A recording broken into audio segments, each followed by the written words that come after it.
Welcome back to Car Garage, everyone. I hope you're having a fantastic day. I got a fun one for you today. So you know that old P0543 code that you got when you removed your intake heater plug on your LB7 Duramax? If you follow my channel, you do, because you probably did the same thing. Well, I have a fix for it. And it's not an EFI live tuner or an HP tuner, which both of those you can use to turn off that code, that DTC code, P0543. Nope, I don't have one of those, and I'm not going to spend the money just yet on an EFI live. So I picked this up for a couple of cents.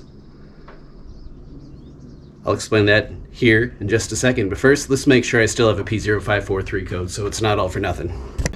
Okay, check engine light is on.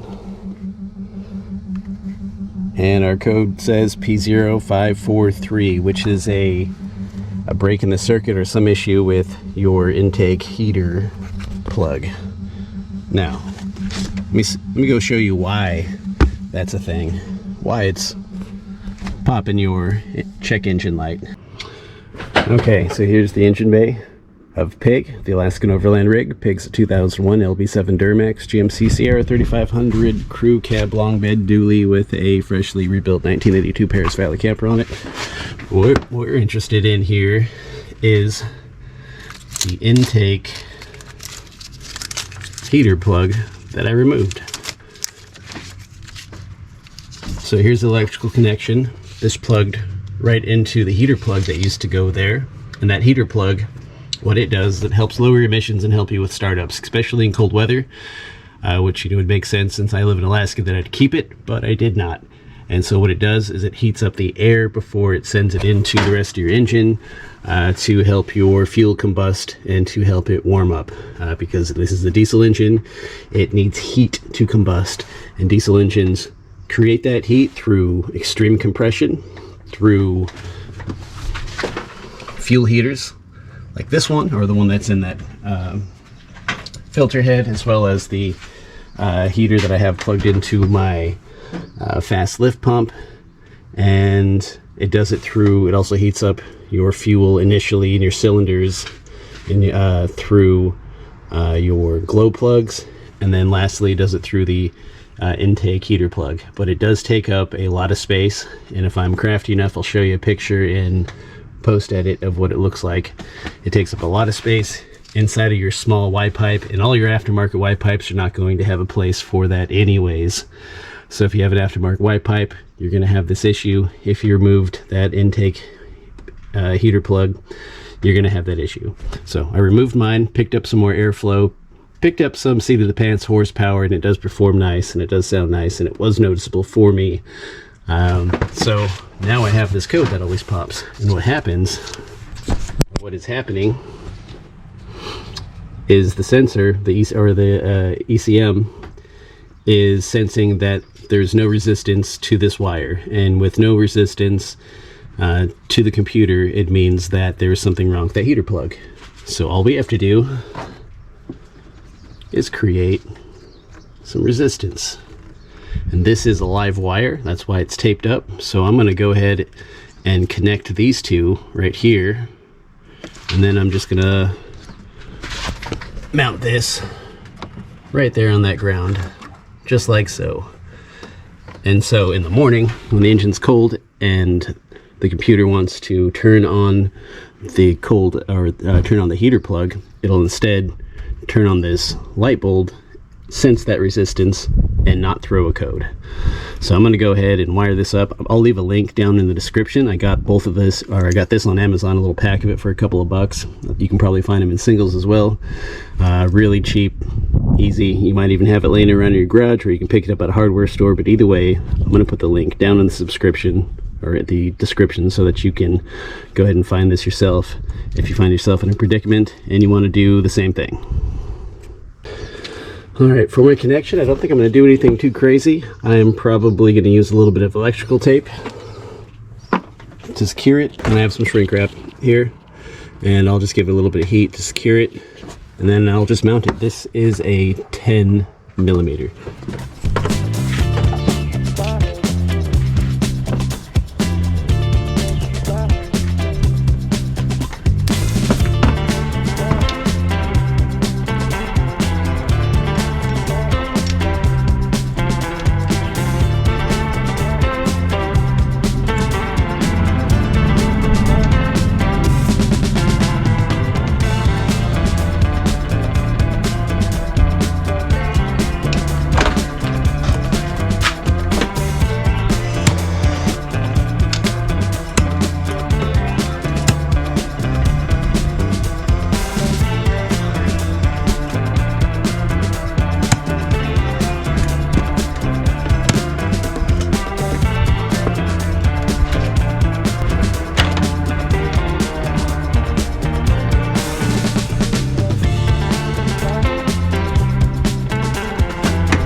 Okay, as you see, it's on there. Now, I'm gonna go ahead and start up the truck, see if that light turns on.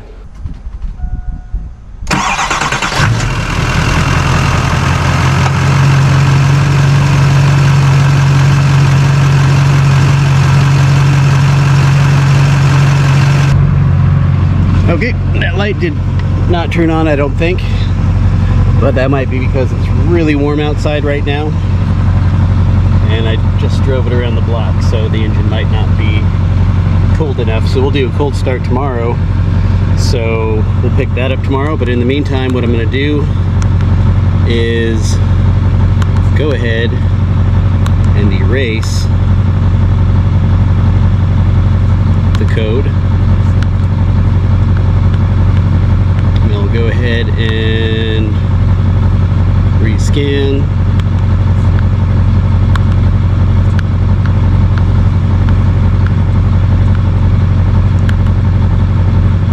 Not picking up anything, not showing anything. So we'll go ahead and try this again tomorrow. Okay, it's the next day. It's kind of early in the morning. We'll see if we can get that to light up. It's still a little warm out though.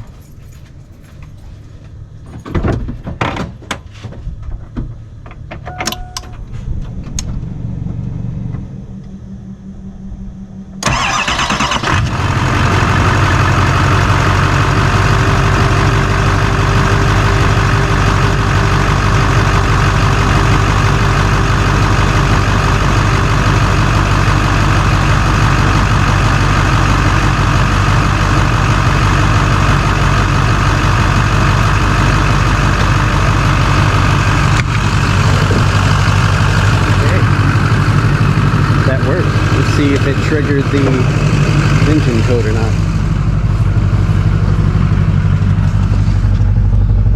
And no engine code. Hell yeah. Well, that's a win. Okay, I'm gonna let my truck warm up here, but that is it essentially. If you did a intake heater delete, or you upgraded your Y pipe and you had to delete it anyways, don't have an EFI Live tuner or an HP tuner that can turn off your DTC codes one by one, then this is what you do. If you have a stock truck or you have another CAN tuner like I do, I have a PPE accelerator tuner, you can't turn off DTC codes, but this is the fix for that P0543. All your truck is looking for is a little bit of resistance there to say that something has been activated, something's going on at that connection, and yeah, wire up a light bulb. Bob's your uncle. It's that easy. All right, guys, that's fixed. I'm gonna get out of here. Have a good day.